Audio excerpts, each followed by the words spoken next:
You know that feeling when someone shows up for you just when you need it most? That's what Uber is all about. Not just a ride or dinner at your door. It's how Uber helps you show up for the moments that matter. Because showing up can turn a tough day around or make a good one even better. Whatever it is, big or small, Uber is on the way. So you can be on yours. Uber, on our way. Ryan Reynolds here from Mint Mobile. I don't know if you knew this, but anyone can get the same premium wireless for $15 a month plan that I've been enjoying. It's not just for celebrities. So do like I did and have one of your assistants switch you to Mint Mobile today. I'm told it's super easy to do at mintmobile.com/switch. Upfront payment of $45 for 3-month plan, equivalent to $15 per month required. Intro rate first 3 months only, then full price plan options available. Taxes and fees extra. See full terms at mintmobile.com. Talk Radio 77 WABC. We are live. We are in color. We'll be taking your calls. We're one of the few shows on radio on a weekend that is live, that takes calls, that gives you new, fresh information. And so if you're new to the show, we hope you'll be a regular listener. And for our regular listeners, thank you. I just was over at WABC this week when I was up in New York, and our ratings get better and better as more and more people come to the show. We like to make it fun. We try to make economics fun. We try to make finance fun. And we always have a good time on the afternoon. We have great callers and we have great guests. And we will be taking your calls this afternoon, folks, as I always do. Not always, but one out of every 3 or 4 weeks, I am gone on the weekend. So we pre-tape the show. But today we're live, as in most weekends. And so looking forward to hearing from you. Happy Memorial Day weekend, folks. This is one of my favorite weekends of the year because it is so important that we pay homage to the Americans throughout the history of our country who have made the ultimate sacrifice. And there are millions of Americans who have done that. And it is proper and it is just that we take a day off and really pray for those people who did so much to make our country great. I will probably be going out to Arlington National Cemetery on Monday because it's so important. I have, let's see, my grandfather came in I think he came to the United States in around 1915. And he no sooner did he come here from Ireland that they put him in a uniform and sent him back to Europe to help fight World War I. He was in Germany and he lost his arm. He did not give up his life, but he gave up his right arm. And so I remember talking to him about this all the time, about, he losing his arm. He said, "Steve, every day I just thank God I didn't lose a leg." That was the kind of guy he was, and he was very successful in his life. And then it's amazing to think about. And then that grandfather had 3 kids. My mother and my mother had 2 brothers, and think about this. My grandfather, who had fought World War I, then saw both of his sons go off to World War II. They were both actually in prison of war camps in Germany. So it was a really tough time for him and his family.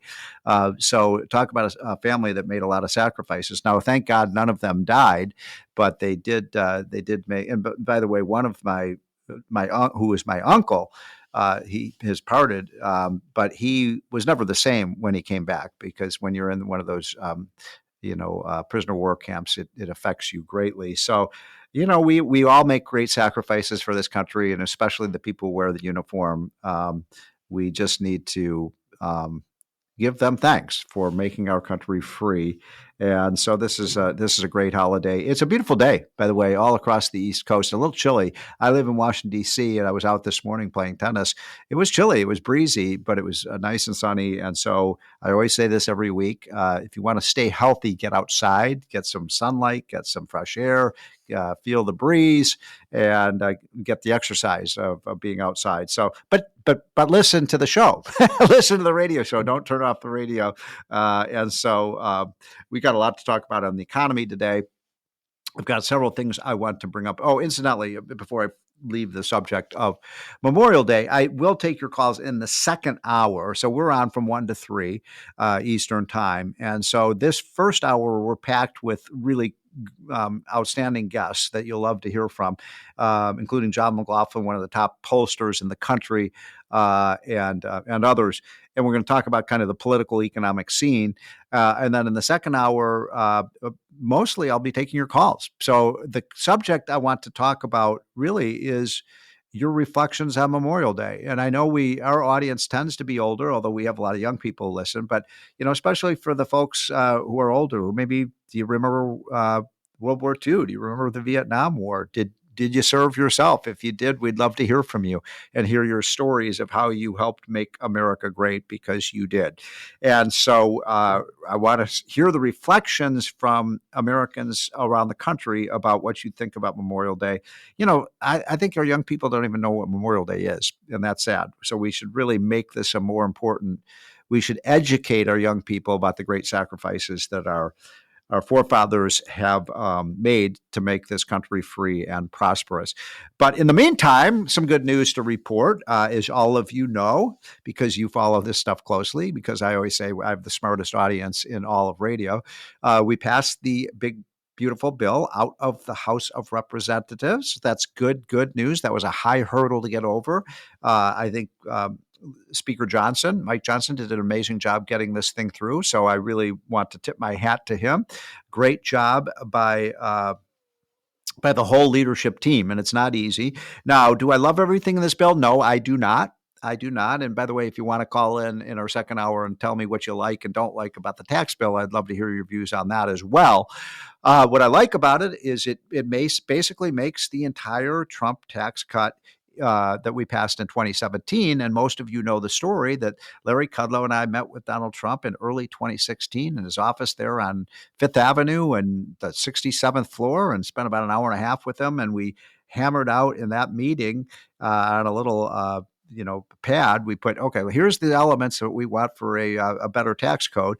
And it was amazing. At the end of the day, we got about 80% of those things that we had written down on that pad of paper. We should put that pad in the Smithsonian Institute, because it had a great impact. And anyway, the fact of the matter is, I'm sick and tired. I went on CNN the other night, and they were talking about how regressive this tax is. It hurts poor people. No, it doesn't. Anything that increases economic growth and jobs and higher pay for Americans is good for workers, good for especially low-income people. When the economy goes in recession, the people who are hurt the most are the people at the bottom of the ladder. They're the first people who get fired. So you create a prosperous economy, as we did under Reagan, as we did under Clinton, as we did in Donald Trump's first term. You get people working. And as John F. Kennedy used to say, a rising tide lifts all boats. So I'm in favor of this bill. Some of the things that I don't like about the bill is, first of all, I'm upset about what happened with this state and local tax deduction. I do not believe people should be able to deduct their state and local taxes off their federal taxes. It doesn't make any sense to me. All you're doing when you allow people to write off their state and local taxes, encourage governors like Cuomo and governors like Gavin Newsom in California, my home state of Illinois, Governor Putzker, I'll call him Putzker, it's Pritzker, to raise their taxes. Because guess what? You get, the federal government picks up 30 or 40% of the tab because of the write-off. So we got to get rid of the Salt Lake local tax deduction, or at least we should have kept it at a $10,000 cap. Instead, they've increased it to $40,000. It's very convoluted about how they did that, but I think it's outrageous. It's basically millionaires and billionaires living in blue states who are going to benefit from that. I don't get the logic of it. Let's just cut rates for everybody and not give special favors for people who live in New York, New Jersey, Connecticut, Illinois, and California.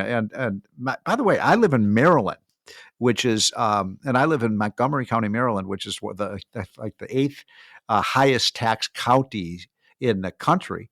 And so, when I was on the show, when I was talking about this about a month ago, I said, everybody got a tax cut under the Trump tax bill. And my wife, who had been listening, after the show, she said, Steve, we didn't get a tax cut. I said, what are you talking about? She said, well, we lost our state and local tax deduction. And therefore we pay so much taxes, we actually paid a little bit more. So even though it's not in my personal interest to be in favor of getting rid of the state and local tax deduction, I am in favor of that. I don't understand why we're backing away from any work requirements on Medicaid. Look, this is a country where we want to make sure that there is a safety net, for sure. And we don't want people to go hungry. We don't want people homeless. We don't want people to suffer deprivation. But if you're going to get government money, if you're going to get a handout from the government, whether it's housing assistance, whether it is medical assistance, whether it is free money from the government in terms of handouts, whether it's food stamps, you should have to work for these things. And I'm not being hard-hearted here. I really believe the best thing you can do for people who are down and out is get them in a job. And there are 6 million job openings in this country. I'm sick and tired of people. Oh, there's no work for these people. There is work out there for people who want to work. And if people aren't going to help themselves, then sorry, I don't think the government should be helping them if they're not going to help themselves. Now I'm talking about able-bodied people.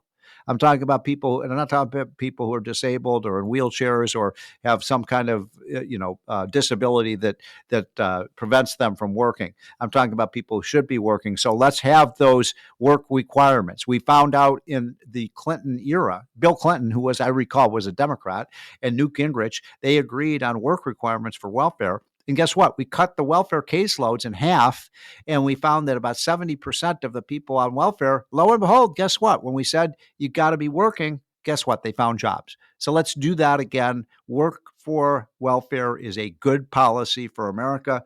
One other quick thing I wanted to tell you before we go to our first break. There was a vote. Remember when Donald Trump first started talking about no tax on tips? Remember that? That was, I think, about the middle of last year when he came up with this idea. And I remember asking, where did you come up with that idea? He said, a waitress told me about it. And so that he went around the country when he was campaigning saying no tax for tips. And all the Democrats said, oh, that's a gimmick. It's a gimmick. That's a crazy idea. Where did Donald Trump come up with this? It's going to cost so much money, blah, blah, blah. Well, you may not have noticed this. I actually hadn't noticed it because I was paying attention to what was happening in the House. The Senate had an amendment to one of their bills to no tax on tips. And guess what? The vote was unanimous. Every single Democrat and every single Republican who voted that day voted for no tax on tips. So let's make that a federal policy. That will be in the bill, and that is good news. So feeling good about America today, feeling great about the people who gave the ultimate sacrifice to our country. Can't wait to hear from you all later in the show. I love your ideas and your stories. Tell me your stories about maybe one of your relatives who did make the ultimate sacrifice for this great country, because we need to honor them today and all weekend. This is Steve Moore. This is the More Money Show, and we will be right back. Talk Radio 77. WABC. Brace the rudders! Raise the sails! Raise the sails! Captain, an unidentified ship is approaching. Over. Roger. Wait, is that an enterprise sales solution? Reach sales professionals, not professional sailors. With LinkedIn ads, you can target the right people by industry, job title, and more. We'll even give you a $100 credit on your next campaign. Get started today at linkedin.com/results. Terms and conditions apply. What does every USAA member have in common? Family. We're one big family who supports the military community and their eligible families. And if you, your parent, or spouse served, you could join our family and save big on auto insurance. Visit USAA.com/join today to check your eligibility. Membership eligibility and product restrictions apply and are subject to change. USAA means United Services Automobile Association and its affiliates, San Antonio, Texas. The new McCrispy Strip is here. Dip approved by ketchup, tangy barbecue, honey mustard, Sprite, McFlurry, Big Mac sauce, double dipped in buffalo and ranch, more ranch, and creamy chili McCrispy Strip Dip. Now at McDonald's. Ba-da-ba-ba-ba. Whatever the occasion, effortless elegance is right this way. Because Hilton brings you new ways to stay, courtesy of the Nomad London. And it doesn't stop at award-winning dining in a space draped in velvet and illuminated by vintage chandeliers. No, this day goes beyond with unparalleled personalized service and attentive hospitality. Oh, and did we mention the Nomad London can be booked using your Hilton Honors points at Hilton.com? Hilton, for the stay. Welcome back, folks. This is the More Money Show on WABC and our affiliates throughout the country. I hope you're having a wonderful, wonderful Memorial Day weekend. And so now I am very pleased to have two really good friends, but also two of the smartest people I know about politics. So we're going to talk a little bit about politics and policy now with Tom Del Beccaro. And Tom was the head of the Republican Party in California for many years. Talk about the patron saint of lost causes. And he also is the author of a great, great book that I think is just fantastic called The Lessons of the American Civilization. So, Tom, thanks for joining. And John McLaughlin, who is one of the 2 or 3 best pollsters in the United States. I know that because Donald Trump says he is. And when Donald Trump says you're one of the best, you are. And you've done a lot of polling about Donald Trump and for Donald Trump. So both of you, thank you for joining. We're going to have kind of an extended session with these guys because I just want to plow into their wisdom. Tom Del Beccaro, I want to start with you. You know, you wrote the book, The Lessons of American Civilization, and we are celebrating Memorial Day weekend this weekend. And so I wonder if you have anything to say about, you know, the millions of people who've given their life for our country and what that has meant for the American civilization. Well, America was an adopted place. And what I mean by that is people came here willingly and wanted to search for opportunity and a new life and create their own life. And then if you look at the volunteer forces we've had over the year, in addition to the Greatest Generation and those who fought in the Civil War, they fought for a higher purpose. They didn't fight to acquire land per se or create an empire, but to establish this freedom that was an example to the world. I mean, George Washington said outright that he wanted the country to be an example to the world.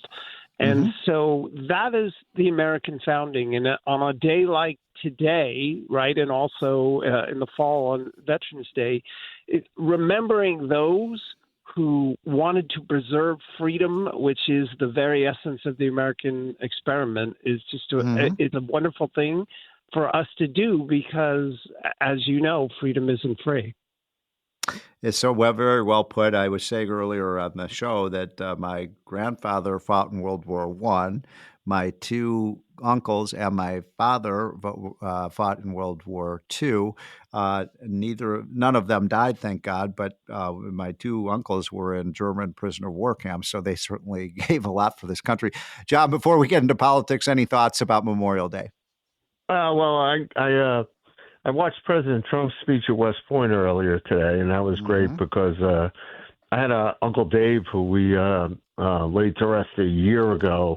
He was class of 55 West Point. My cousin Cecilia went there, and she fought in the first Gulf War with her brother. But my dad I was born in Fort Dix because my dad was in the 69th. His Uncle Bill was the colonel. Wow. My Uncle Frank was in the 69th in New York. That's an Irish regiment that goes back to the Civil War.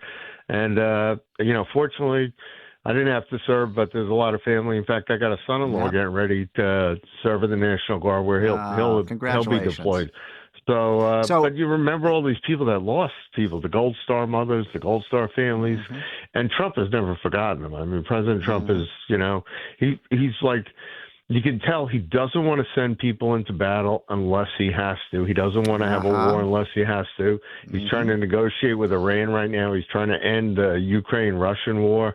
He's trying to, get some semblance of peace in Gaza. And that's what you have to do. The tough part about the military is we have people that are ready to sacrifice to keep us at peace. And, Memorial Day, you remember those people that really gave the ultimate sacrifice, and that's so. John, you're the pollster. You have your finger on the pulse of the American people. One of the things that's bothered me is some of the folks on the left, and not all, but many of the people on the left they don't really recognize America as a kind of special place. And there's kind of, how should I say this, a lack of patriotism of some on the left. Do you think that this is a patriotic country, John, and based on your surveys of the American people? Oh, it absolutely is. I mean, and that was a big factor for Donald Trump. I mean, his personal patriotism He truly believes America is an exceptional country. And Ronald Reagan before him, and George W. Bush, and the Democrats. You kind of wonder about. You can see their party's in decline and they're in disarray right now, because they whatever's going on right now. They need to join us in that kind of sense of patriotism, and I think a lot of them do. But it shouldn't be a question. It shouldn't be something where they're attacking Trump on things that he's doing when we need to show like a united front. And he's right now when you look at what happened in Washington with those two young people that were gunned down by a terrorist. I mean, that was on American soil. I mean, those of us who remember 9/11, America's got to come together, and we got to show the world that we're strong and we want to stay at peace. Well put. And of course, it was Nathan Hale who was famous for saying that I regret that I have but one life to give for my country. Tom, just one last issue on this whole theme of Memorial Day. One of my concerns is that Americans' kids are not learning this stuff that we've been talking about in school. That they've just almost taken civics out of the schools, and maybe what every kid has to do is read your book, which is such a great remembrance about the greatness of America. That would be very nice. By the way, I went to Nathan Hale School in Long Island, right near. No way! Did you really? Right near where he was hung. Yes. So I went. That was my kindergarten. It is true. The great historian Will Durant talked about that if a civilization doesn't pass on its traditions, its values, and the rest, if that doesn't occur for a generation or two, the civilization could be lost. And there's little question now and I saw this when my daughter was in school, that they're not teaching American history. They don't teach America's role in world history. I mean, I think everybody on the left would be shocked to find out that Vietnam, back in when it did its constitution, referenced the American Declaration of Independence. There was only 6 working democracies prior to World War II in America before America entered, and shortly it became 80, and now it's in the 120s. So America has had an enormous impact on freedom, which is why Lincoln talked about last best hope. But if you ask a child today about George Washington, the only thing he could say is that he was a slaveholder, and not putting things in context is a great disservice to the country and undermines it. It is. It was Ronald Reagan who, you've been quoting Washington, and of course he was our greatest president, but it was Ronald Reagan who said it was divine providence that put America here as a beacon of freedom for the rest of the world, and I believe that to be true. John, again, I want to go back to you because I'm enjoying this conversation, and I think our audience is too. When I was in school, I grew up I was born in 1960, so the 60s and 70s.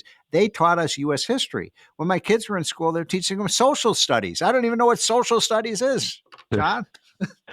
Well, yeah, I mean, I'm older than you, so it's like a little older than you. But we had social studies, but there were certain values you were taught. Yeah. And the thing that upsets you right now is when they're not taught about 9/11. How could you not teach about who attacked us and why it happened and what we need to do to make sure that doesn't happen again? And it's just fundamental. What's amazing is when you think about how after Donald Trump got elected again in November, all of a sudden we have a surge of military enlistments. We have an all-volunteer military.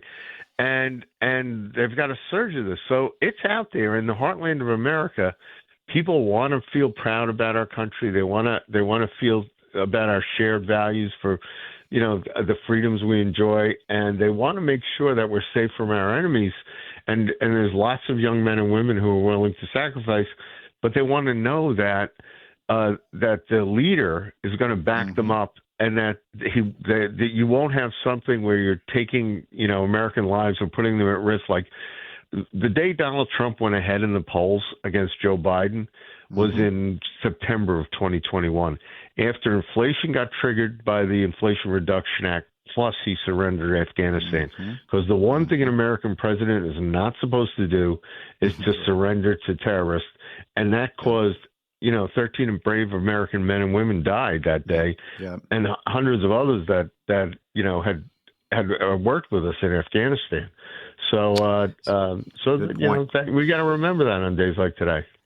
Good point. So speaking of the greatness of America, one of the things that makes America great, John, is our tax policy. We've always believed in limited government and hopefully low taxes. Donald Trump, of course, in 2017 gave us what I think was a great tax bill that Larry Kudlow and Steve Forbes and I and others helped him write.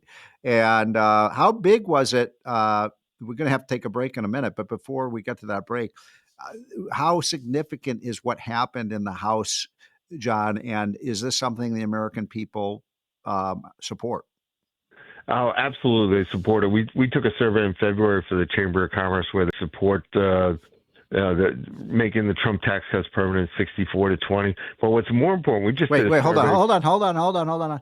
So give that number again, because this is important. So it's by a 3-1 margin. People support 64-20, but only 49. But by the way, only 51% were aware that the Trump tax cuts are going to expire, and we will have the largest tax increase in the history of the country. And we saw that in a poll we just did last week for the Club for Growth in 35 battleground congressional districts. 43% of the voters are not aware that if we don't pass this legislation, you will have the largest tax increase in the history of the country, $4.5 trillion. The average American, I've seen it in your newsletter, the average American will be paying over, $2,000? And but people aren't aware of that. And when they're told about that, they support stopping the tax increases 76-12. Every Democrat has voted for those tax increases right now. Amazing. And we're not going after them. We need to play offense on them. And that's how you win in the Senate. All right. Hold that thought, John McLaughlin. That's John McLaughlin, the great pollster, and Tom Del Beccaro. By the way, is it okay if I hold you guys over for one more? Can you stick with us for one more? Yes. Oh, Tom, absolutely. Are you good? Okay. We're going to take a quick break. I'm talking to Tom Del Beccaro, who is one of the top political minds in the country, and John McLaughlin, one of the top pollsters in the country. And we'll get right back talking about what is in the Trump tax cut. Talk Radio 77 WABC. Your snacking routine can get a little dull. Time for an Oikos remix. Like a crunchy storm of sea salt praline pretzels, dark chocolate, and butter toffee, showering down into a smooth, creamy yogurt. Enjoy 3 Oikos Remix varieties with epic mix-ins and 11 grams of complete protein per 4.5-ounce serving. See RemixYogurt.com. So good, so good, so good. Get ready, because Clear the Rack is on at your Nordstrom Rack store. Now through Monday, find incredible deals on Wear Now styles. On sale for even less at Nordstrom Rack. Take an extra 25% off red tag clearance throughout the store from brands like Free People, Steve Madden, Vince, and more. All sales final. The best stuff goes fast. So shop this sale at Nordstrom Rack today. Please see NordstromRack.com or ask a store associate for details. Chronic migraine, 15 or more headache days a month, each lasting 4 hours or more, can make me feel like a spectator in my own life. Botox, onabotulinum toxin A, prevents headaches in adults with chronic migraine. It's not for those with 14 or fewer headache days a month. It's the #1 prescribed branded chronic migraine preventive treatment. Prescription Botox is injected by your doctor. Effects of Botox may spread hours to weeks after injection, causing serious symptoms. Alert your doctor right away, as difficulty swallowing, speaking, breathing, eye problems, or muscle weakness can be signs of a life-threatening condition. Patients with these conditions before injection are at highest risk. Side effects may include allergic reactions, neck and injection site pain, fatigue, and headache. Allergic reactions can include rash, welts, asthma symptoms, and dizziness. Don't receive Botox if there's a skin infection. Tell your doctor your medical history, muscle or nerve conditions, including ALS, Lou Gehrig's disease, myasthenia gravis or Lambert-Eaton syndrome, and medications, including botulinum toxins, as these may increase the risk of serious side effects. Why wait? Ask your doctor, visit BotoxChronicMigraine.com, or call 1-800-44-BOTOX to learn more. It's time to rewrite the vacation rules. With Royal Caribbean, your family can look forward to just about anything. Break the thrill barrier, roaring down the tallest water slide in North America. Jump into breathtaking jungles and jaw-dropping coves. Vibe off the charts on our private island Perfect Day at Coco Cay. And end the day knowing things are just getting started. Because this isn't just any vacation. This is all the vacations. Come seek the Royal Caribbean. Ships Registry, Bahamas. We're back, folks. This is the More Money Show on WABC. We talk about money. We talk about politics. We talk about how you can make more money. And we're having a great conversation with two of my good friends, John McLaughlin, one of the top pollsters in the country, and Tom Del Beccaro, who was the head of the Republican Party in California for many years. I hope he runs for office again. I know you didn't you run against Kamala? Kamala. I ran against Kamala Harris. I tried to warn you people.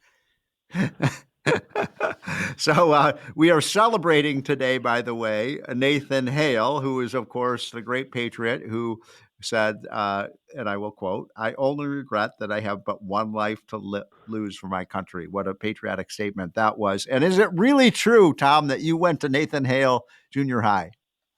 No, I'm telling you, it was in Huntington, Hale Site, New York. It's called Hale Site.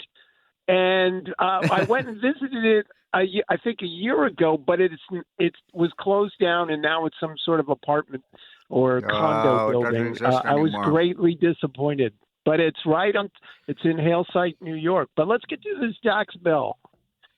Well, we need to build a big statue for Nathan Hale. I mean, he was a great, great American. Okay, so let's talk some some economics now. So, Tom, you wrote me a note the other day. You were angry about something, deservedly so. You said you're sick and tired of people saying we have to pay for the tax cuts. What did you mean by that? Well, yes, I saw the head of OMB talk about how the tax cuts will cost government money. Right. And it's just a pernicious thing. I wrote about it in Substack. It is not the government's money.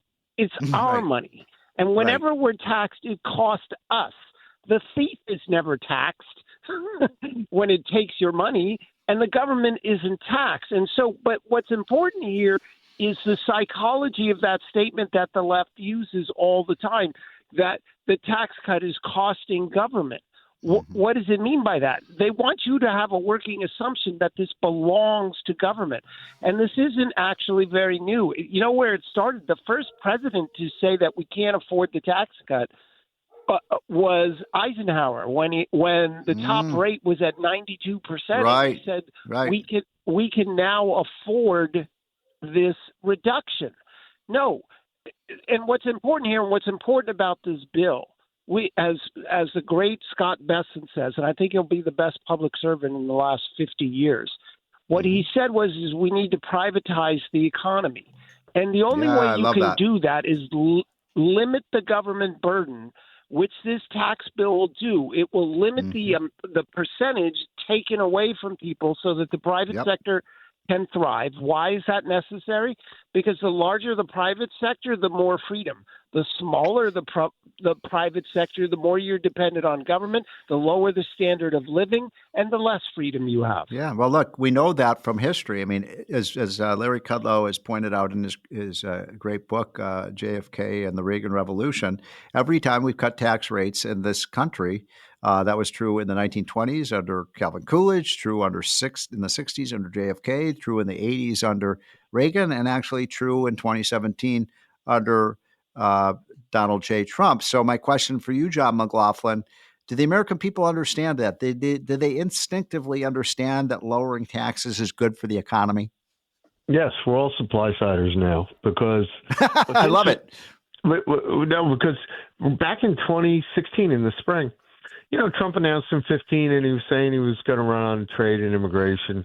And during the primary, he said to me, do you think we need a tax cut? And I said, yes, because jobs, we got to create jobs at the time jobs. And I said, the best way to create jobs is to cut taxes. And he says, where do I get one? I said, call Larry Kudlow and Steve Forbes and Steve Moore. They did it for Pataki and Giuliani and Christy Todd Whitman. And you guys heard a great tax cut where we created millions of jobs. It was a signature accomplishment in his first administration before COVID hit.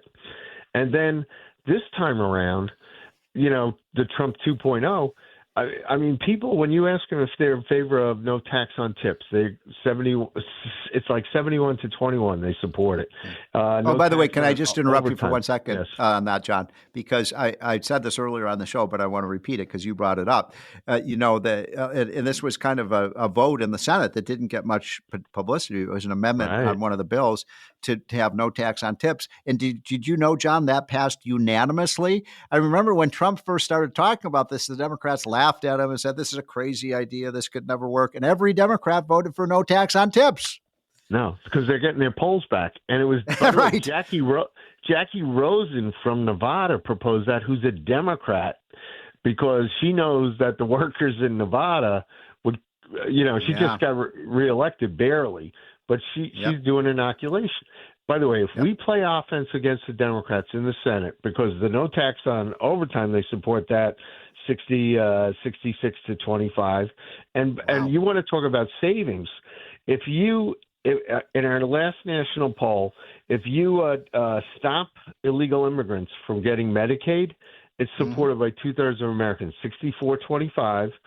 And if you require workfare for able-bodied adults to get Medicaid, they support that 65-23. Wow. That would save hundreds of billions of dollars. Right. So this is for something that was a question I wanted to ask you, John, and then Tom, I'd love you to chime in on this. So the two big complaints that I'm hearing from members of Congress when they go back to their district or their state, the two Democrat attacks are, number one, tax cuts for the rich, and number two, pregnant women are going to lose their health care and rural hospitals will have to close down. So, Tom, why don't you take on the first one? Is this a tax cut for the rich?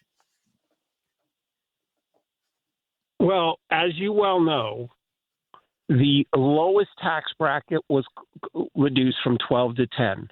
You helped write that bill. There's 100% of the taxpayers in 2018 paid less taxes. Their rate was lower than in 2016. Right. It is a bill that cuts everybody's taxes or takes them off the rolls completely.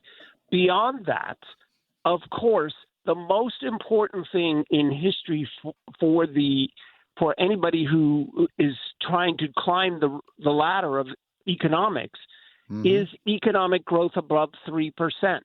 Right. If it's below 2%, not only does it run up deficits, but that's not, the economy's not expanding enough to draw labor wages up and opportunity.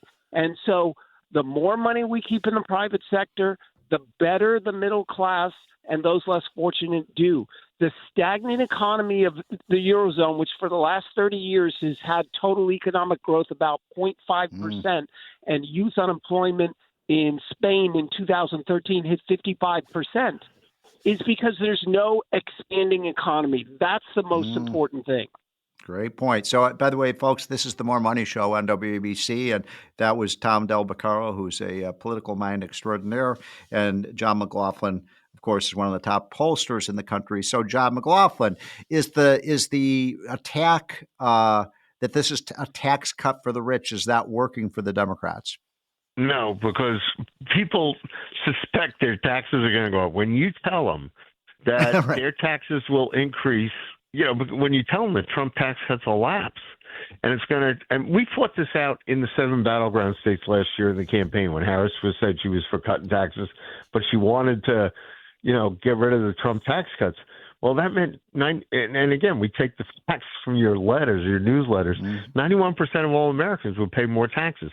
In fact, when you in their chamber poll, when we told them 26 million American employers, job creators would see their tax rate increased to over 43%, which is 20%, 2 times higher than what the businesses face in China. 79% support the tax cuts. Or when you tell them the tax increase on the average family of 4 would equal 9 weeks worth of groceries, 79%. Right. So people don't want their taxes to go up. And this is a tax cut, as Tom said, and you've said. You design this tax cut. It's a tax cut that benefits everybody, and their real wages go up. The economy grows. It's a pro-growth tax cut. That's why President Trump supports it. That's what is going to be his landmark achievement. And all the other things you're talking about that America wants to do, just like Ronald Reagan, when he had a strong economy, he could face down the Soviets, and communism collapsed. The Soviet Empire collapsed. Yep. All our enemies right now, if America has a strong economy, they'll be afraid of us. If, on the other hand, you have, if you have this a tax increase, we won't have a recession. Steve Forbes tells me we'll have a depression. It could be very bad. So, yes. So, John, the other attack line, and I'd like you to address this one, because I actually went on CNN the other night. I normally do Fox News, but occasionally I'll go on CNN just to sort of hear what the other side is saying.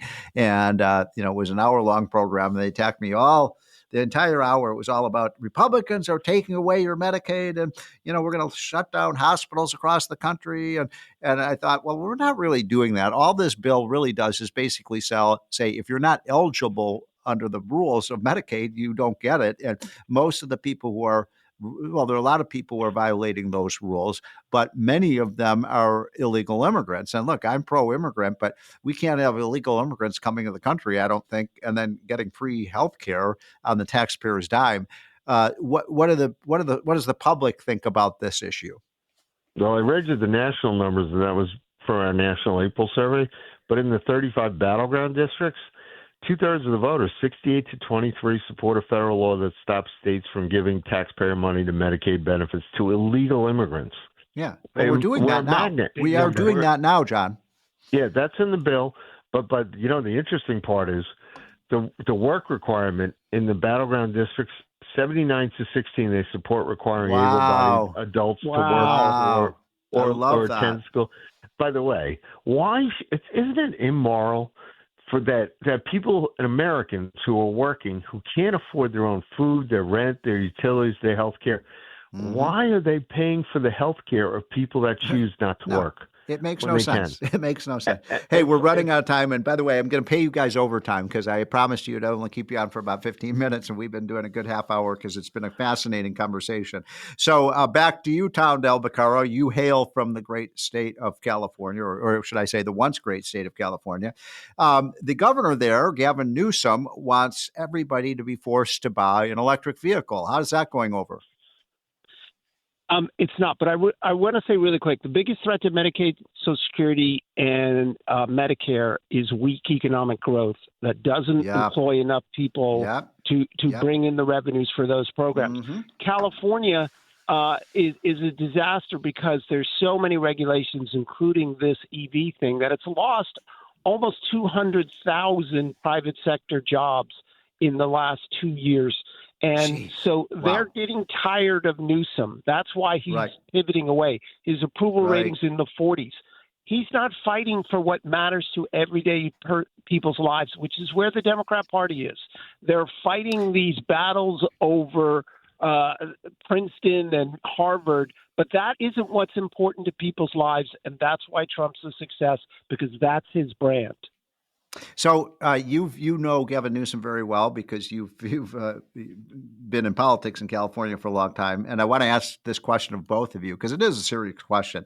There was, I think it was Kimberly Strassel from the Wall Street Journal had a column last week. I think it was Kimberly, but whoever it was saying, "Hey, the guy who could be the next president could be Gavin Newsom if he were to pivot to the middle, sort of the way that Bill Clinton did successfully in 1992, and he could run as a centrist Democrat and take out the Republicans." But Tom, is he? First of all, I mean, I find that hard to believe since he's got a governing record in California. It's hardly centrist. But how seriously do you take Gavin Newsom as a Democratic presidential candidate? If you remember, I think it was the Huckabee dinner for Prosperity, Unleash Prosperity Committee. Yeah. I warned about Gavin Newsom and his ambitions. You did. He does have a horrible record, but remember, for the Democrats, it's not what you do; it's what you say. And so he's got a great chance in a field of 25 to be their nominee. His record's horrible, but that's why the Republicans need to get their act together and produce results, because voters, they put in the Labour Party in England, not because the Labour Party does good things, but because conservatives didn't. And that's a warning for Republicans. So what do you say about that, John? Well, having polled out there for Arnold in the recall and then in the subsequent reelection, I mean, recall is a great thing, and they almost got Gavin Newsom last time, but there's not enough rejection among the Democrats, but there may be now. So I think, I mean, California's got to save itself right now, but Newsom running for president, no, I think there'll be some other Democrat, because they need new faces and new ideas. And the worst part is there's a faction in that party that's going left. And in our last national poll, we still had Harris in the primary seat. It was like she had about 30%, but AOC had 8%. So, we got literally 1 minute left. So closing comments for both of you. Tom and John, can we get this tax bill done potentially by 4th of July? And how important will it be for the country? I say it's 50-50 by July. Republicans need to realize that if they don't pass it, they lose. And it's that simple. And it takes time for the economics to work out. But I think it'll be September. John?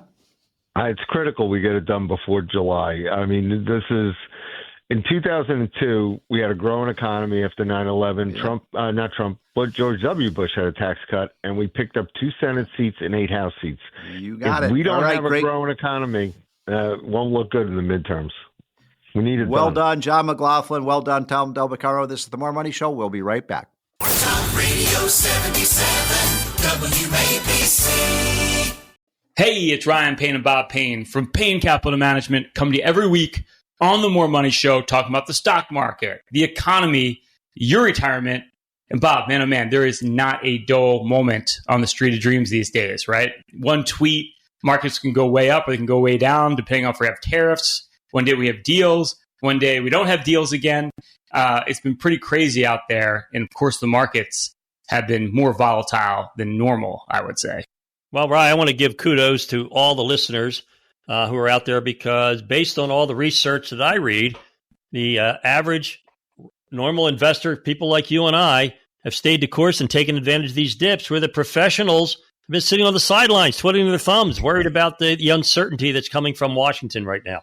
No, it's pretty wild. There have been stats out there that show that institutional investors panicked when we first had Liberation Day, when we first had the announcement of tariffs. Meanwhile, if you look at retail investors, according to the data, not only do they stay the course, but they actually bought the dip. So I have a feeling here that most people have actually made some money, Bob, over the last couple of weeks. They've stayed invested. For the most part, that's a good thing. Well, anecdotally, Ryan, I don't know if this is true or not, but it looks like most of the buying is coming from the listeners of this show. They've been listening to us to stay the course, and to follow our strategy is to look at these dips as opportunities, not a time to react or to panic to every new development.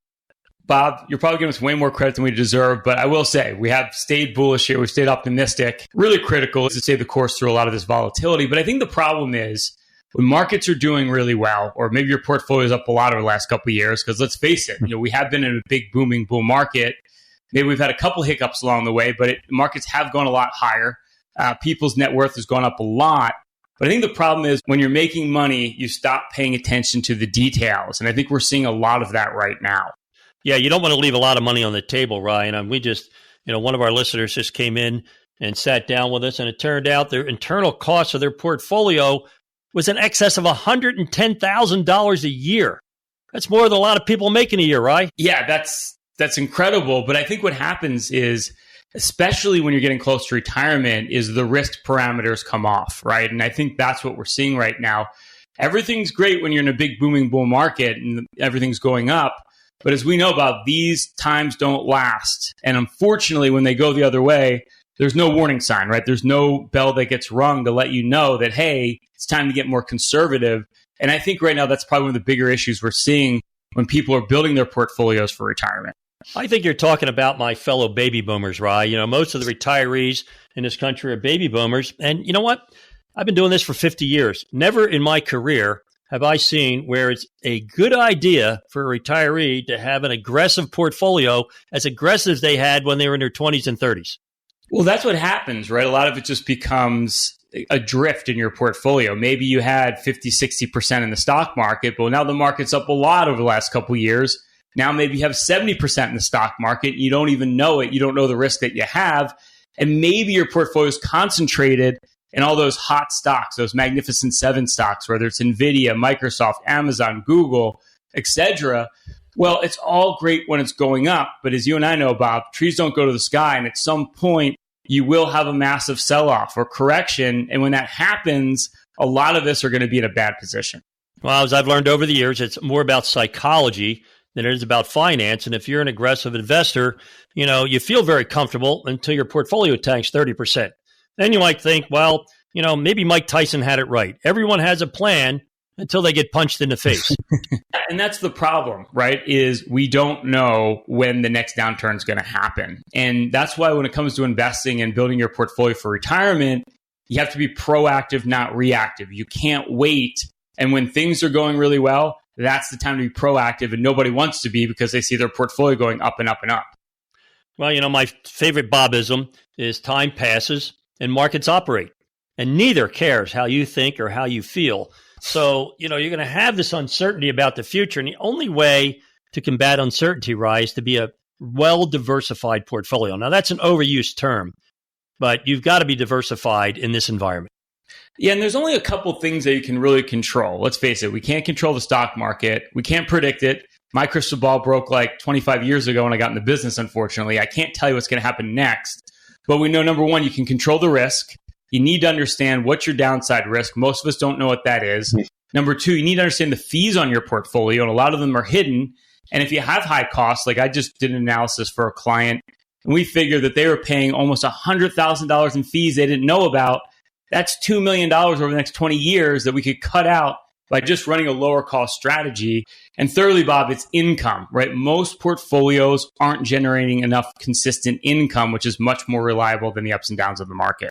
So, Rye, if I hear you correctly, what you're telling me is you've got to look at your portfolio at least once a year and figure out, am I getting the income that I deserve? Am I getting the highest income? Do I have the lowest fees? And why do I want a partnership with the IRS? Am I paying the least amount of taxes? Why should I pay unnecessary taxes in my portfolio? You say this all the time. It's not what you make, it's what you take. You have to really look at not only what are my gains, but what's going in my pocket after taxes I can pay my bills with, because you can't pay your bills with pre-tax returns. So all this stuff has to be figured out. And the more that you can create certainty in your portfolio, and that's actually creating income that comes in every year, because we don't know what the market's going to do every year, keeping the fees low and keeping the taxes low has a huge impact on whether you make it through retirement or don't. And most of us don't run that analysis. Well, just keep in mind, Rye, that your expectations of what the markets are going to do go hand in hand with your longevity. And, thanks to the baby boomers, we're living longer. We're living longer than the previous generation. Your generation is going to live longer than the baby boomers. I don't think a lot of people are taking into consideration how long they're going to live and how long their money has to last. Just because maybe last year was a good year in the stock market, not every year is going to look like that. What you have to ask yourself is, well, there's going to be a couple years where there's big drawdowns in the market. How does that affect my retirement? If I'm invested the way I am today and the market sells off big tomorrow, is that going to be detrimental to what I live off of on a monthly basis? And I'd say for most of us, we haven't run that analysis. And that's a big problem, especially right now because things are going well. Well, they're going well, but they're even better if you're going to be a smart investor right now, because as I always say, slow and steady wins the race. And when I mean slow and steady, I mean every year collecting dividends that are going up, every year collecting income that's going up on your bonds that are rolling over. Right now, we have one area of the market that's outperformed, which is creating tremendous opportunity in dividend-paying stocks, tax-free municipal bonds, and treasury yields. You've got to take advantage of this opportunity that the market's giving you right now. Yeah, it's time to be proactive, not reactive. And you're thinking to yourself, I get it, Bob Ryan. I need to understand what my fees are on my portfolio. I need to understand the income on my portfolio and risk. Well, here's your shot to do it. We leave 10 slots open. If you saved over $1 million for your retirement, Bob and I will run for you our total financial master plan, and we'll do that with no obligation or cost. It's a full holistic review. We literally look at everything. We're going to go as far as building you your own personalized financial portal. There's not a firm out there that's going to do this work up front. We're going to hone in on every financial issue you need to address today. We're going to give that income plan for retirement. How do you draw from Social Security? How do you draw from your portfolio, factoring in inflation and not running out of money? We're going to build you that dynamic income plan. We're going to look at diversification. Markets have been wild over the course of the last couple of months. Has your portfolio been up and down like a yo-yo, or have you been sitting with way too much money in cash, CDs, money market funds, paralysis by analysis? We're going to put together a full investment game plan tied to your goals, show you how to grow your wealth, but most importantly, protect it over the rest of your life. And we're going to look at fees and taxes. Wall Street loves to sell you high-cost, tax-inefficient products, whether it's private equity, annuities, mutual funds, life insurance products, brokerage products. We're going to do a deep dive of every investment you own. We're going to show you how to reduce the cost and optimize your portfolio for taxes. It's not what you make, it's what you take. You'll get our full tax playbook. We literally have 10 slots open for the whole show if you saved over $1 million for your retirement. All you have to do is text or call 844-752-6692. That's 844-752-6692, or just simply call 844-PLAN-NYC. That's 844-PLAN-NYC. If you're one of our next 10 callers, you've saved over $1 million for your retirement. Our team of financial advisors and certified financial planners will help you to take the uncertainty out of your portfolio and be certain that you can achieve your goals and your dreams with your values. But you're not going to have a plan if you're not one of our next 10 callers, so don't miss out. Give us a call or text 844-752-6692. That's 844-752-6692. Or again, just simply call 844-PLAN-NYC. That's 844-PLAN-NYC. If you want to learn more about myself and Bob and our firm, Payne Capital Management, of course, that's Payne. Simply go to BeBullish.com. That's BeBullish.com. Stay tuned. We got more money coming your way. Custom window treatments are a small upgrade that have a big impact. No better time to shop than now at Blinds.com's Memorial Day Mega Sale. Blinds.com invented a better way to shop for window treatments, completely online with upfront pricing, no showroom markups, no salespeople in your home. Choose from classic shutters to outdoor shades and more, all backed by our 100% satisfaction guarantee. Shop Blinds.com's Memorial Day Mega Sale now. Save up to 50% site-wide, plus a free measure. Rules and restrictions may apply. Craftsman Days are here at Lowe's with big savings on the tools you need. Right now, get a free select tool when you buy the Craftsman V20 2-pack battery kit. Whether it's the backyard, the bathroom, or beyond, Craftsman has the tools to help you power through and get the project done right. Because DIYing is unpredictable, but your tools shouldn't be. Shop Craftsman at Lowe's today. Valid through 6/18 while supplies last. Selection varies by location. Good afternoon, folks. This is the second hour of the More Money Show. I keep competing about which should be the theme song of the More Money Show. Should it be Money by the Beatles or should it be Can't Buy Me Love? So I don't know. Can money buy you love? That's the question of the day. Or is it true, as John Lennon sang, that I don't want anything that money can't buy? So we have that debate every week on this show. I hope you're having a wonderful Memorial Day weekend. We are paying tribute to the millions of Americans who have lost their life to preserve America's freedoms, our liberty, and our prosperity. And it is right and proper that we do. And I'm going to be taking, by the way, we're live, we're in color. We're one of the few stations in the New York area and around the country that provides live programming on the weekend.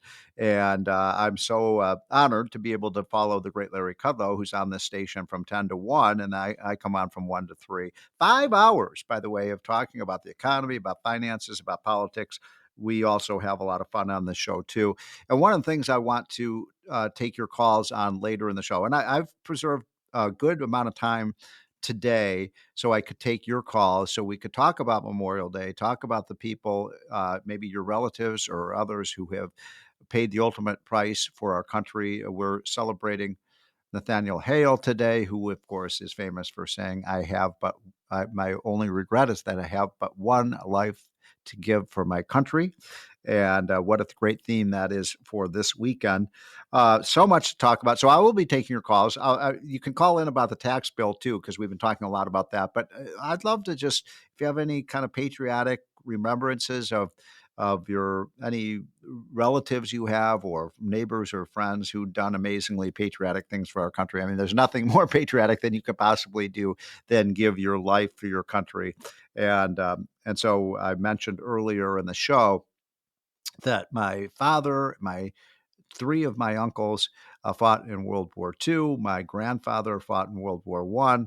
I have another uncle who fought in the Vietnam War. So I have a lot of military service in my family.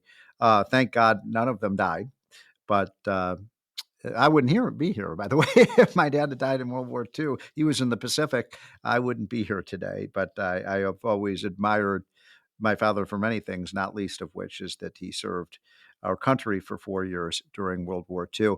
So we'll talk about that. If you have stories about your men or women, because this days is men and women who serve our country and the things that they've done to make our country great, I would love to hear from you.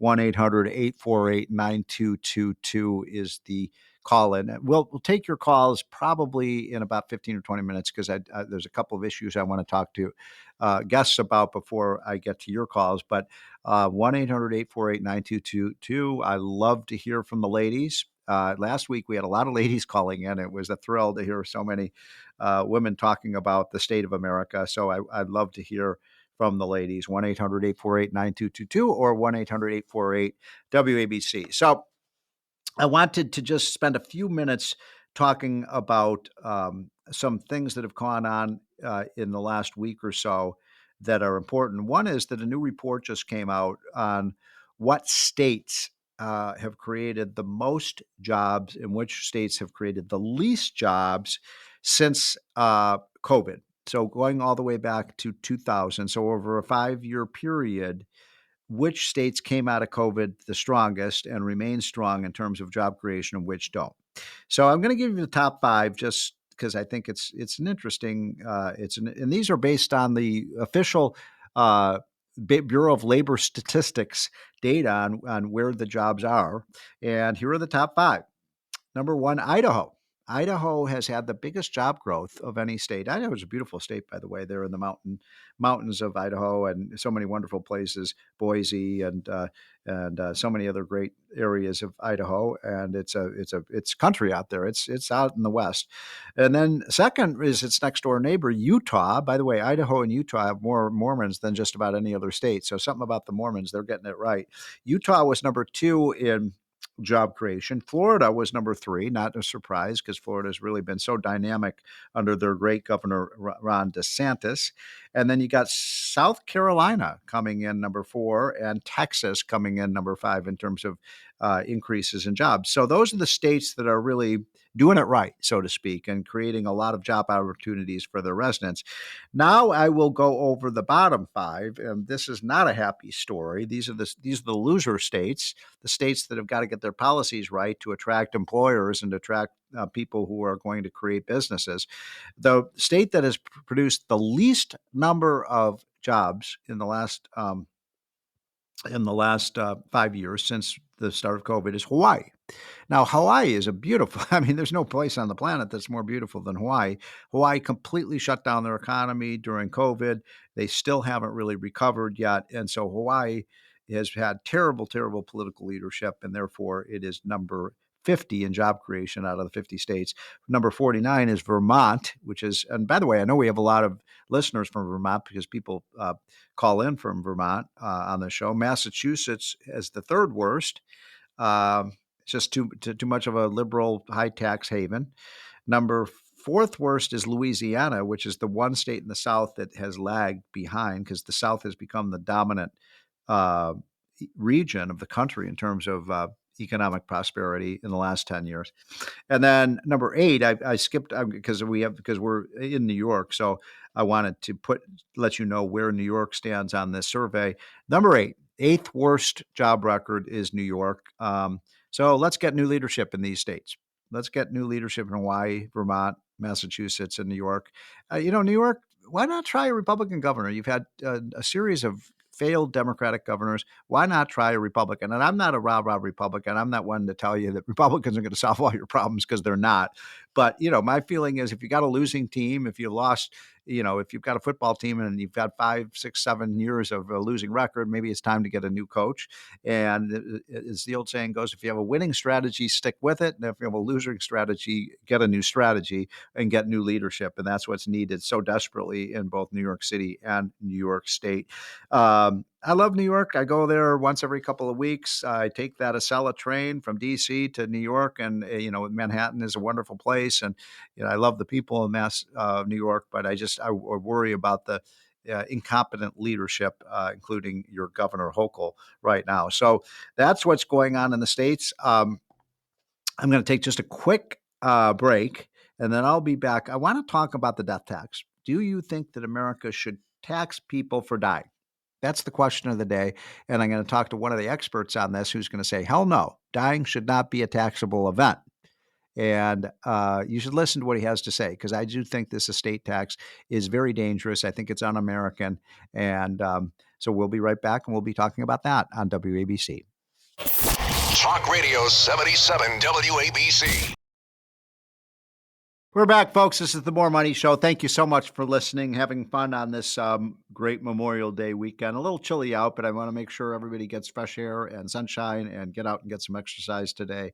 You might have to wear a little jacket, depending on where you are. I live in the D.C. area. It's chilly. It's in the mid-60s, but beautiful sunshine and blue skies. Love it. I prefer this than when it's in the 90s. I guarantee you that. So a few things I wanted to mention before I get to my guest, Dick Patton. I wanted to tell you that one of the good things that happened this week, this is a pretty good week for America. One of the good things that happened was that we, this ban on buying gas cars, this requirement that they wanted to pass, the green, groups wanted to pass to make everybody buy an electric car, an electric vehicle. That got voted down. And so now you're going to have what I call auto choice. You can buy whatever car you want, and damn it, this is America. In America, people should be able to buy whatever car they want, not the cars that politicians want you to drive. In my little neighborhood, my little village, we have a cool little custom. The first Sunday of every month, the first Sunday morning, everybody drives these old classic cars into the village, and they park them, and you get to see all these incredibly cool race cars and the old, Ford models, and it's just really fun. And you get to see hundreds of these cars, and Americans have a love affair with their cars. And I don't know, I object when the government says you have to buy this car or that car. There's an old saying about Henry Ford when he first invented the Model T and was rolling those Model Ts off of the assembly lines, and he was, he said, "Here's the new." That was the first car, right? The first massively mass-produced car, and he said, "This is the Model T, and you can have it in any color you want as long as it's black." Well, today you can buy any car you want in any color you want, and you shouldn't. The government shouldn't tell you what to buy. Incidentally, I don't have any problem with electric vehicles. I think Teslas are wonderful vehicles. My wife drives she just got a used Porsche that is a hybrid. She loves it. We love it. It's great. It's a fantastic car. We like the fact that we can use the battery. We're driving around town. We like the fact that when we go on long trips, we have the gas so that we're not going to run out of energy in the middle of the mountains or something like that. And so all I'm saying is let people buy whatever car they want. And sorry, Joe Biden, and sorry, Democrats in the Senate. Now everybody can buy their own car. And that's a good thing. That's a good thing for freedom. It's a good thing for our country. We will be taking your calls in about 10 or 15 minutes. 1-800-848-9222 is the More Money hotline. And we will be talking about, if you want to call in about the tax bill, I'd love to hear your thoughts about the Big Beautiful. But also we're celebrating the Memorial Day weekend to talk about, people or whether it's a son or a daughter or a parent or an uncle or an aunt or someone who's really paid the ultimate sacrifice for our country, because those are the heroes of our country and we should never, never forget. But speaking of people dying, my friend Dick Patton is on the line, and Dick Patton is been a friend of mine for, 20 years or so. And he is the most knowledgeable person I know about the most disgusting, outrageous, un-American tax that we have. And it's called the death tax. And this is the tax that is you pay, an heir pays when they die, and the money is taken right out of their estate. So you've got a situation where someone, built up a business their whole life, as my father did, puts in the sweat equity in that business day after day after day for 40, sometimes 50 years, and then they die and the government takes half of it away from you. I'm sorry. I think that's outrageous. You should be able to leave this to your kids or to whoever you want. The government shouldn't take half of it away. Dick Patton, thanks so much for joining. What do you think? Am I right about this? You're absolutely right. I think my bottom line is no taxation without respiration. Yeah. So tell people about you. By the way, the organ. You've been truly a hero to me for running this organization that really is the one group in Washington and around the country that lobbies to get rid of the death tax. Tell us about your group? Yeah, we are the Family Business Coalition in terms of our coalition, and we're the American Business Defense Foundation in terms of the work that we do. Yep. And so this, I love the fact that you call this family businesses, because folks, when they tax these great inheritances, I guarantee you, people like Elon Musk and people like Warren Buffett, they're not going to pay any estate tax. They've got accountants, they got lawyers, they got tax experts who are going to find ways about that. I guarantee you, the billionaires are not going to pay the estate tax. They just don't. They have the expertise to get around it. But it's this family businesses, isn't it, Dick, that the ones that really get stuck paying this tax, and oftentimes they have to sell the business to pay the tax. Absolutely. Every time the family goes through a round of the death tax, let's say dad dies or grandpa dies, the family business becomes less. It's a tax against their capital. They become a smaller business. They can hire fewer people. By the way, family businesses, farms, and ranches in our nation provide 49.1 million jobs in America. And when a family business goes say through that the again. death How many jobs? 49.1 million so jobs. 50 million jobs are created by family businesses. That's a uniquely American phenomenon, isn't it? No, it truly is. It truly is. I mean, it's really the core of the American dream, but it's also the core of American prosperity and the most inventive and productive sector of our entire economy. And the death tax works at diminishing that rather than helping it. Yeah. So great point. And I love the work you guys do. You do some great research too. And you sent me a chart not long ago that I found amazing, which is, the death tax has been as high. I think, didn't it go to 70% at one point or 60%, something like that? It was for several decades. It was actually at a high rate of 77% of a family's. Now think about the stupidity of that, folks. A 77% tax rate on death. That means that, if you've got a family business, the government's going to take 70. Let's say you have 1,000 acres. The government's going to take 970 of the acres away from you and your kids and the family, and that is outrageous that you'd ever have a death tax that high. But my belief is that the right amount of death tax is zero, or at least it'd be very, very low. Right now it's 40%, and yet it's still, correct me if I'm wrong about this, Dick, it's from the fiscal point of view, it's inconsequential. It raised only 1% of revenue. So why don't we just get rid of the damn thing? Yeah. To put more of a point to it, is 1% of federal revenue. And yet it's destructive. Trivial. Yeah. But it does so much damage.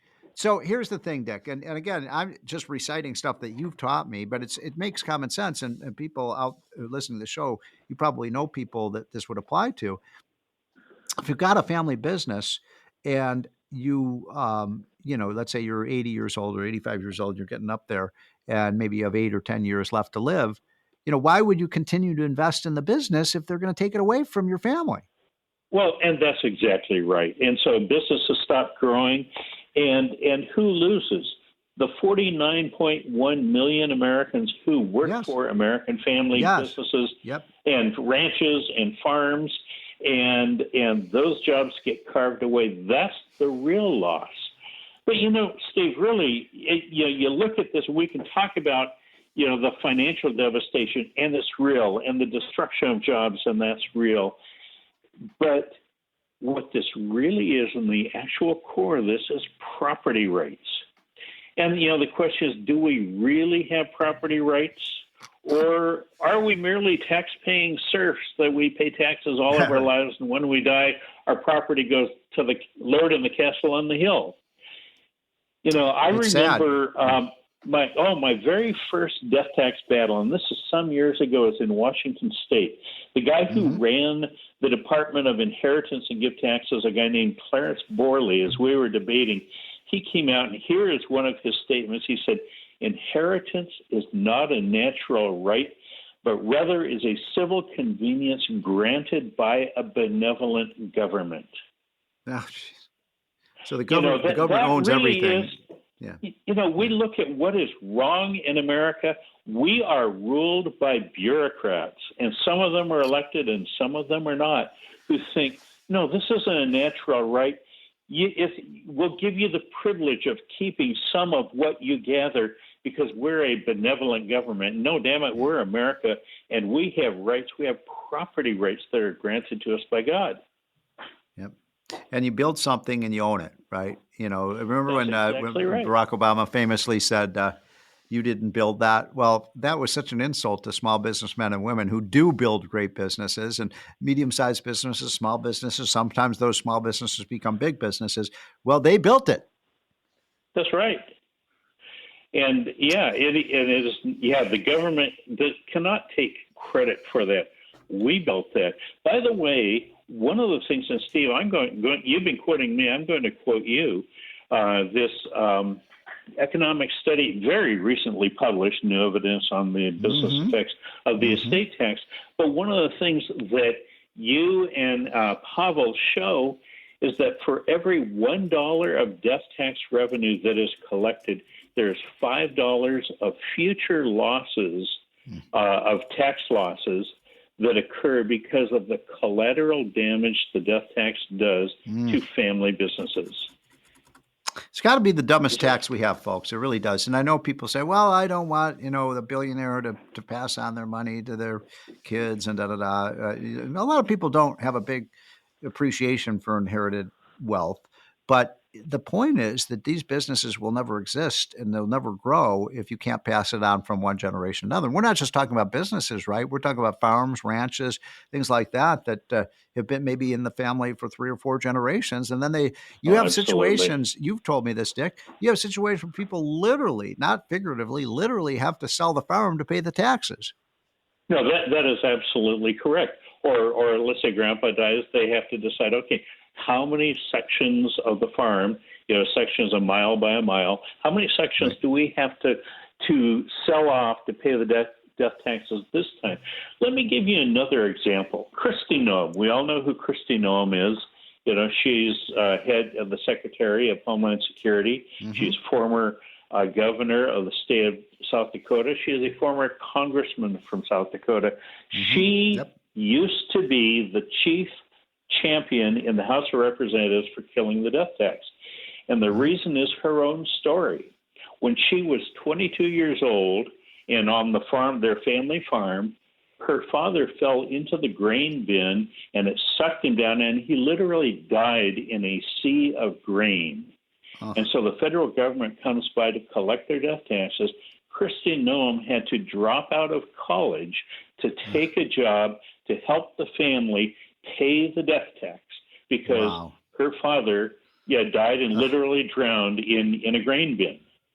Oh, God. Well, those stories, you could probably tell 100 of those stories, Dick, and it's important for people to understand that this is a tax that really doesn't, as again, Warren Buffett and Bill Gates, they're not going to pay. They've given up, all their money has gone into these big, massive billion-dollar foundations.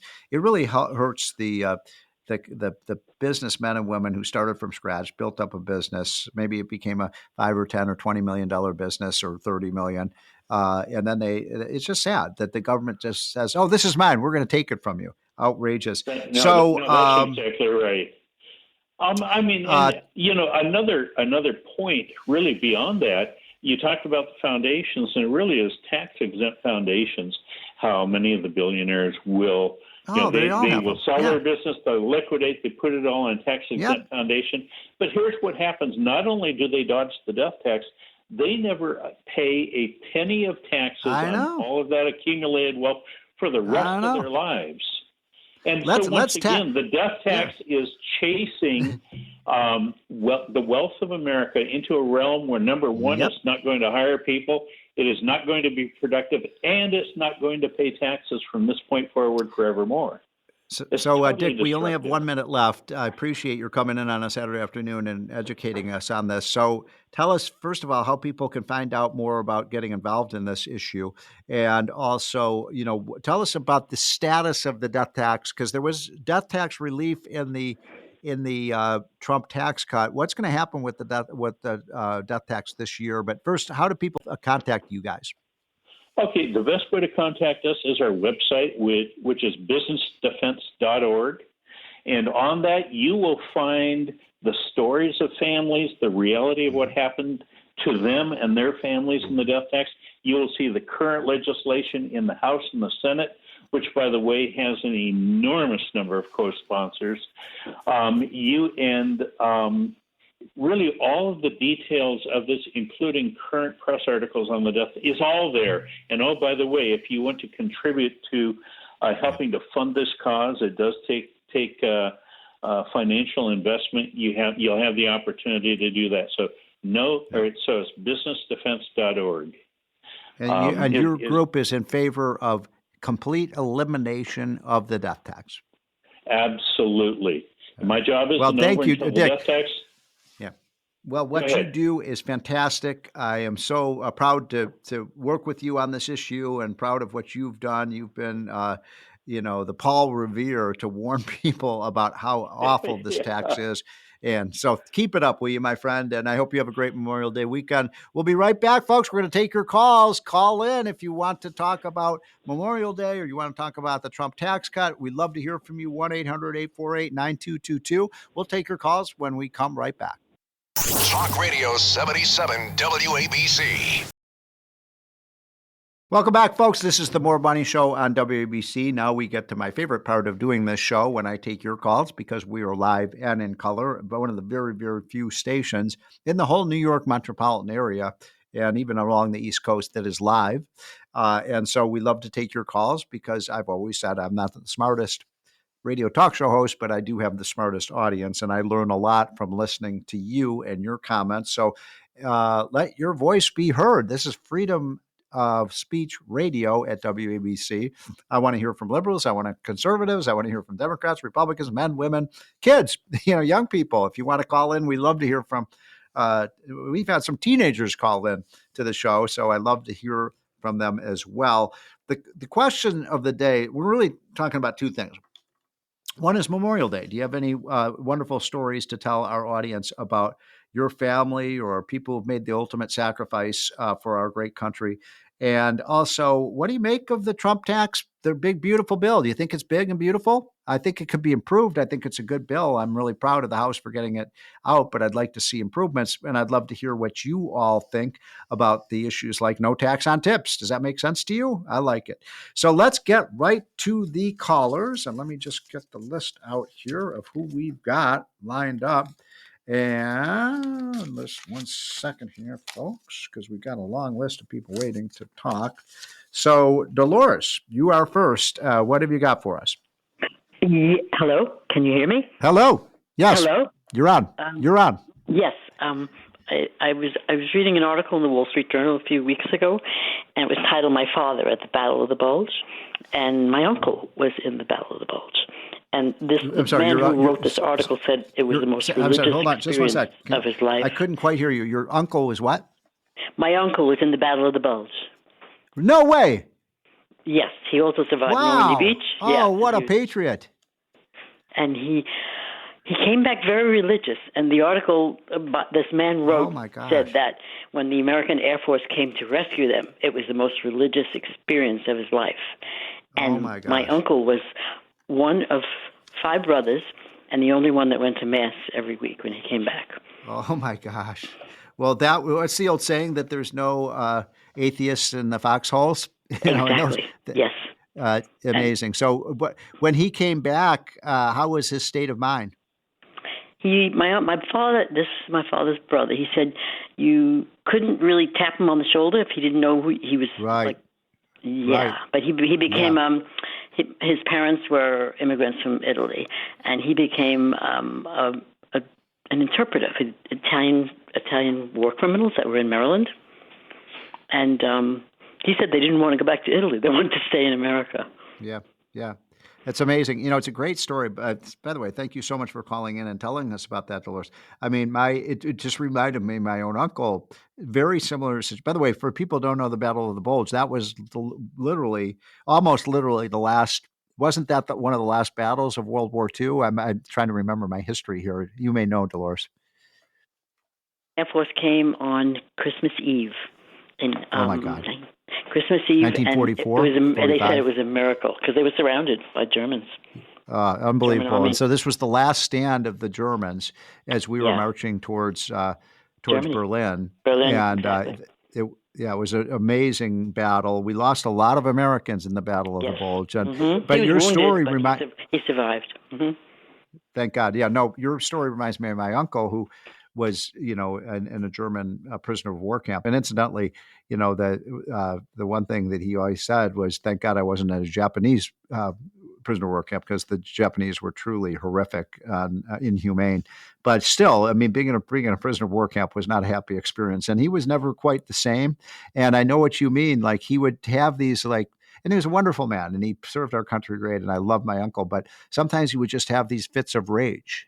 And, it was just the littlest thing that could set him off, but you could tell that was because of, what he had experienced as a 19 and 20-year-old. His brother helped liberate, he was a younger brother, he helped liberate concentration camps. Oh my God. You must be so proud of them. Well, thank you so much, Dolores. Great call. That's why I wanted to hear from you folks. Yeah, you're wonderful for calling in. Love those stories. I love those stories. They bring a tear to your eye.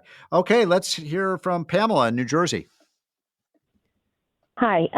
Trump promised no tax on Social Security. That was like his first thing. He did. And then all of a sudden he switched gears. And a lot of the Trump base were not happy about this, not at all. And I don't agree with the $1,000 per baby. It's like, I don't know, it's kind of like weird. It's like a Democrat welfare thing. I don't like that. But the big thing, I was concerned about even them getting this done because they stalled on it so long about the expiration date of the taxes. So I'm happy that was done. I haven't heard about hold on, Pamela. Hold on. You're going too fast. Hold on. Slow down. So, Pamela, you said the first thing you said was about Social Security, no tax on Social Security. Right. That's the one I'm the most that I'm very angry about. And it may change my vote. Hold on. I just want to make sure I understand what you're saying. Are you angry because they didn't do it, or because they wanted? Are you in favor of no tax on Social Security? Yes. Pre-Reagan, Reagan is the one who started taxing Social Security. Yeah. And I remember, other. Pardon? I do not favor tax. I'm with Trump. I think we should not tax Social Security. What do you think?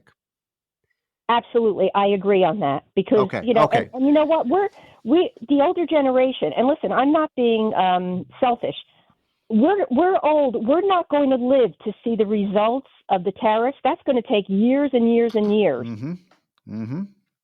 Well, that's a great point, Pamela. Great call. That's why I love to take your calls. Here's my feeling about Social Security. First of all, the young people should be able to put that money into an individual 401k account that earns interest and can make every young person by the time they retire a millionaire. Social Security is a bad investment. I'm not saying we should cut anybody's benefits. In fact, I think we should guarantee that. I just turned 65, so I've paid into that system for 42 years, and I've paid in, and I should get a benefit, but benefit. For young people, they could get a much bigger benefit if they could put that money into the stock market, let it grow over time, an index fund. And anybody under the age of 30 should be able to do that. That we could create as I said, we could create the next generation could retire with millions of dollars in their accounts. But also, if you paid into the system and you paid the Social Security tax, and then you get the benefit, why should you have to pay another tax on it? It doesn't even make any sense to me why we would tax Social Security benefits. So I do not believe that is in the final version of the House bill that passed, but I know it's in play, and Trump would love to see something done on that. Okay, let's go with, I believe next up is Mike in New York. And by the way, we have one or two lines open. If you still want to get in, and we got time to take about 5 or 6 more callers, it's 1-800-848-9222. And I want to hear about what your view is on the tax bill and or your remembrances of a relative or someone who is a friend who you remember from Memorial Day. So let's go to Mike in New York. What do you got for us, sir? Are you there, Mike? Going once? Going twice? Okay, let's go to Rich. Oh, who's this? Here. Okay, Mike. Sorry, we're waiting for you. Thanks for calling in. What do you got for us? Hello. I'm Mike in New York. Go ahead. Okay, I wanted to call in about one friend from high school. Okay, I want to hear what. Yeah, do you know that high school? Hello? Yeah, you know what, Mike? I'm going to have to. We can't hear you. I apologize. Call back in, Mike. We can't hear you. Let's go to Rich in Westchester. Okay, who's next, Mr. Producer? Gloria in New Jersey. Gloria, thanks so much for calling in. We are celebrating the memorial of my grandson, who was shot at in Afghanistan. And from what I understand, he was shot because at that time they were not allowed to shoot until they were shot at. Wow. Now, did he die in Afghanistan? Yes. Of course. Oh, I'm so sorry. Oh, yeah, he died. How old was he? 26. And he was serving our country. Was he in the Marines? What branch was he in? He was in the Army Engineers. Yeah. He was in the Army Engineers, and it was a terrible thing. Terrible, terrible thing, especially because... And it was 3 weeks before he was to come home. Oh, apparently, they shot people. They knew the people knew who to shoot at, and I guess he was targeted. He was targeted because he was one of the bravest ones of that corps. Oh my God! He was in the Well, it's so it's I for just people. wanted to. I do have 13 grandchildren. Oh my God! So I'm lucky. Wow. Well, first of all, thank you for calling in. It's years old. Oh my God! Well, well, I appreciate you calling in so much, Gloria. And it's for people like your grandson that we celebrate this holiday, and it's so amazing that we have great patriots like your grandson who gave his life. And you know, the tragedy of Afghanistan and Iraq is that so many lives were lost for so little. And I don't know. As I've become older, I've become much less inclined to want to send our young patriots around the globe. I don't think we should be I just don't think that America should be the world's policeman anymore. We should take care of our own country. And I hate to see the loss of such talent. And it's a sad thing. 1-800-848-9222 is our dial-in line if you'd like to get in some last thoughts about this. Do we have any more callers, Mr. Producer? Yes, we have Mary in White Plains. Okay, Marion. Hey, hi, I'm Mary's husband. Oh, okay. Yes, sir. I'm standing in for her. Okay. Go ahead. She just wanted to let you know that her Uncle Tony was, first of all, he was Italian, and he spoke Italian, and he was an interpreter in the Battle of the Bulge. Oh, my gosh, another Battle of the Bulge. Wow. What happened to him? Right. Well, no, he got out of the war. You know, I mean, he didn't die in the war. Thank goodness. Yeah. So, am I right about this? You know, I'm trying to remember my history. Is it? It wasn't the Battle of the Bulge one of the last battles of World War II? Yes. Who was that general? That Patton, was it Patton? Yeah, but the German general. Oh, Heimlich? I forget. I can't remember them all. I should remember my history. But it was the last stand for Germany as they tried to repel the Americans who were advancing on Berlin. He was there when they hung Mussolini. Yeah, he was. In fact, my wife just said he witnessed when they hung Mussolini. You know. Oh my God! Wow. Well, that was a great day for the whole planet when Mussolini, who was a sinister man, was hung in. I think did that happen in Rome? I don't remember where he was hung. I should know my history better than this, but I think so. I don't remember, but I don't think it was in Rome. Okay. Well, but thanks anyway, for calling. Yeah. Anything else before I let you go? Do you think? Why do you think Italy united with Germany? Well, that was a huge mistake because Germany was obviously a Nazi country, and I don't really understand. I mean, obviously Mussolini became the leader of Italy during that fascist era. They were part of the Axis. It was Japan, Germany, and Italy, and of course Italy rolled over pretty quickly. We defeated Italy, and I know the Italians are not really too proud of that moment in the history of Italy. But the main point is, look, the Battle of the Bulge was a brutal, bloody battle that went on for many weeks. And it's great to hear from people who recall a relative who might have either died or was survivor of that. And it was the last stand for Germany as we marched in and liberated the world, and was one of the great moments of American history.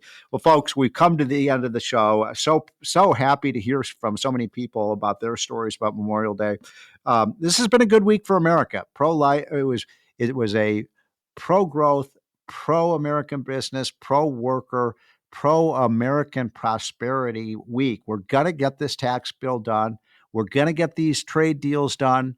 We're going to do the kinds of things. And look, I don't always agree with Donald Trump. He's a friend of mine, and he's been so good to me, and I've been very proud to advise him. I don't always agree with everything he does, but my God, I mean, his results so far have been amazing for our country. We're going to see a lot more of that as the year goes on. And my final prediction before I sign off is when we get this tax bill signed, I think we're going to see a big boom for this country. I really do, just like we saw in Trump's first term. Have a great Memorial Day weekend, folks. Now we're going to hear from two of the best in the business to explain to you how you can make more money, Ryan and Bob Payne. Talk Radio 77 WABC. Ryan Payne and Bob Payne back again on the More Money Show from Payne Capital Management. Of course, that's Payne, talking about the markets, the economy, and your retirement. Today, we are going to do a financial autopsy. One, Courtney, that you worked on, talking about a case. This individual came to you. They had a portfolio that had a lot of what we would call overlap. So that we could talk a little bit about some of the mistakes this individual was making with their money, how you fixed it, and just get into the nitty gritty. Hence, our financial autopsy. Yes. And there was a couple of things that really stood out to me when this individual came to me. Number one is their investments were not efficient at all. And I say that from kind of across the board. They were not tax efficient.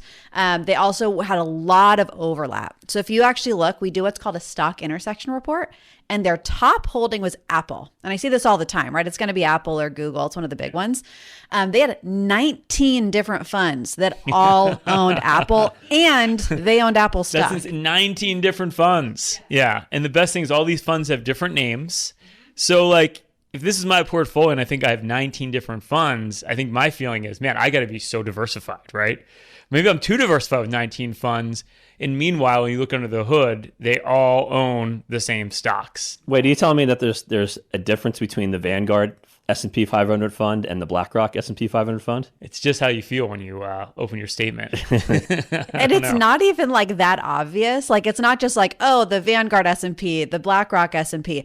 They all have these different names. Like, you might get the like large cap growth fund, the aggressive growth fund, they all have fancy names to them, but you really got to break them under the hood because they all own the same things. And this is very common. Like, I don't fault this client for this at all. They have no idea. This is why we do this for a living. We break this out so to actually show them, because they really had no idea how much overlap they really had. Well, that's the problem here too, is you look at the top 5 holdings, it's Microsoft, Amazon, they own these outright, NVIDIA, Google, and then again you go, and Broadcom, there you go. So these are all the top names in the S&P 500, so they own them outright, where again you could have just bought the S&P 500, and then they own them in 19 different funds.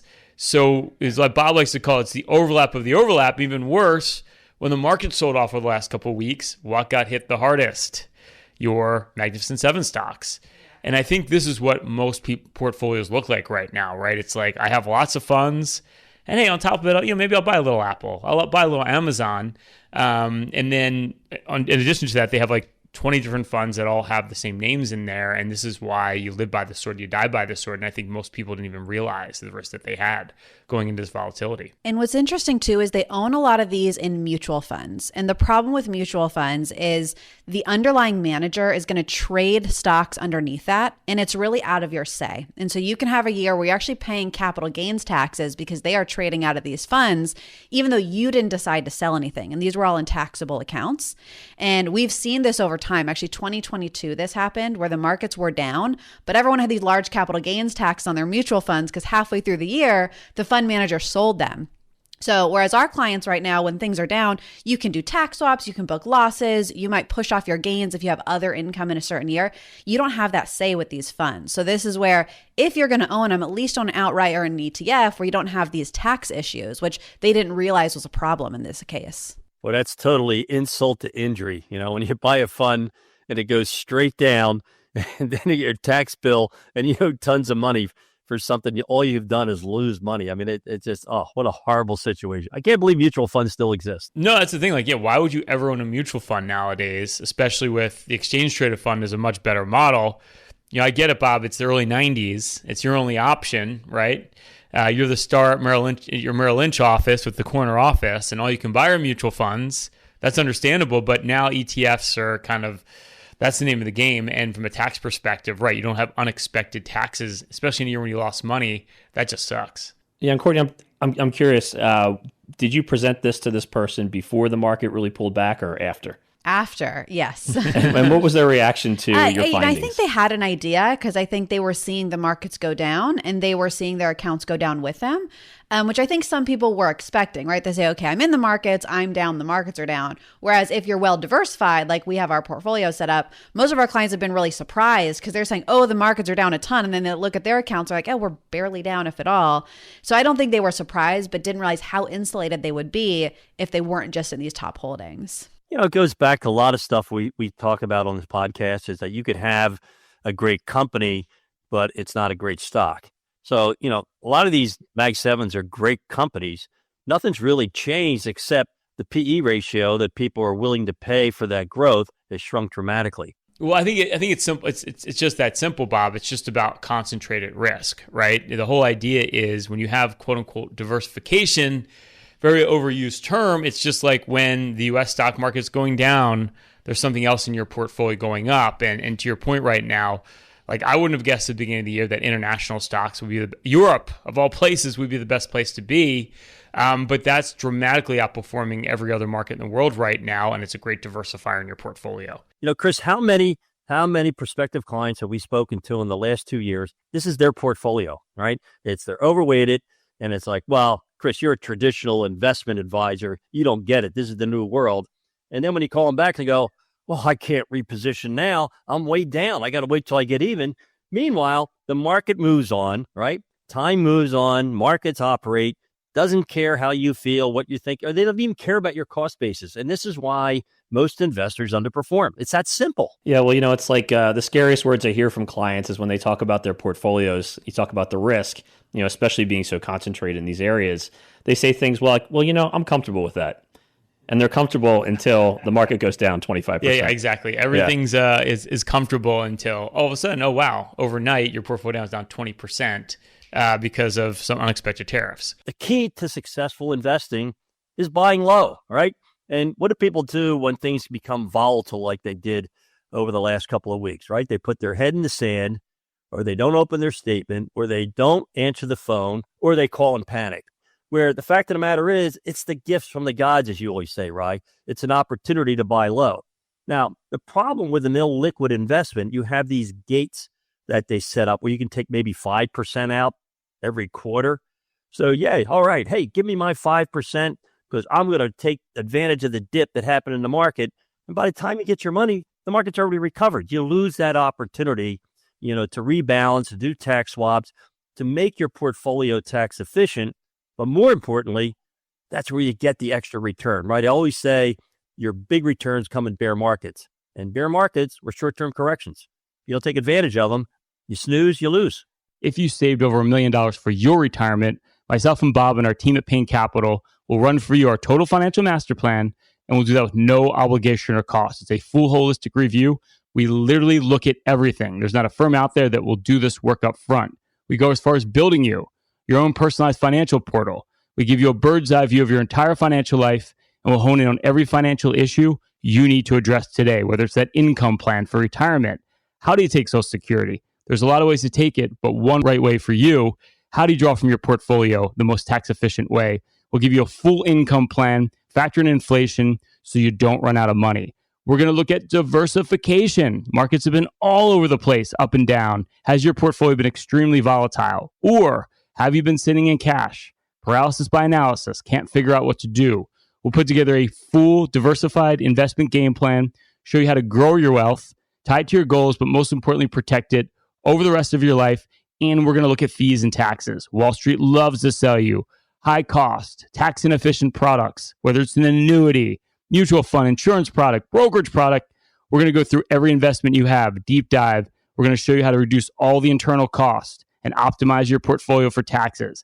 It's not what you make, it's what you take. You'll get our full tax playbook. We literally have 4 slots left. If you saved over $1 million for your retirement, all you need to do is call or text at 844-752-6692. That's 844-752-6692. If you call or text us right now at 844-752-6692, that's 844-PLAN-NYC, 844-PLAN-NYC. This is New York's talk leader, the crown jewel of talk radio. WABC New York, WRCR Haverstraw, and 107.1 WLIR Hampton Bays. News first at 59 past the hour. 77 WABC News starts now. 77 WABC News, 62 and cloudy on this Saturday, May 24th. Good afternoon, I'm Liz Radabali. The mission to save AM radio is getting support from the head of the Federal Communications Commission. FCC Chair Brendan Carr is backing an effort led by Texas Senator Ted Cruz. The Lone Star State Republican says AM radio is a lifeline for people living in the country. Farmers and ranchers rely on